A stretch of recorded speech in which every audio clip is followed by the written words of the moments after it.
29వ పాసురం. కైంకర్యము చేయడము మన ఆనందం కోసం కాదని, అది అతని ఆనందం కోసం మాత్రమే అని ఇక్కడ ఆమె ఒక ముఖ్యమైన సూత్రాన్ని వెల్లడిస్తుంది.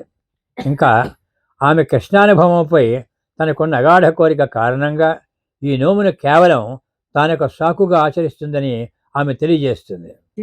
శర్రం సురికాలే వందున్నే చేవిత్తు ఉన్పరుమరై ఎడియో పోరుం పోరుల్ కేడాయై பெருமை தொன்னம் குளத்தில் பிறந்து நீக்கு நேவல் எங்காளே கோழிமால் போகாது இறைப்பரே கொடவான் அணுகான் ஓவிந்த எரிக்கும் ஏழாலே பிரிவிக்கும் முதனோடு உருவமே யாவாம் வினக்கே நாம் అట్టయో ఓం మరేనం కా మాంగాళే మరలే అంబావాయ్.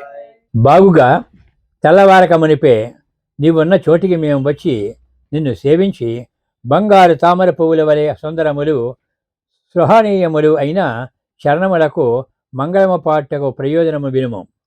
పశువుల్ని మేపి అవి మేసిన తరువాత తాము భుజించని గోకులమున పుట్టిన నీవు మేము చేయు అంతరంగ కైంకర్యములను స్వీకరింపడం తగదు. నేడు నీ నుండి పరను పుచ్చుకొని పోవుటకు వచ్చిన వారము కాము. ఏనాటికిని 7 జనములకును నీతో వీటలా అని సంబంధితము కలవారమే కావలను. నీకే సేవలు చేయవారము కావలను. మాకు ఇతరమైన కోరికలు లేకుండానట్టు చేయము.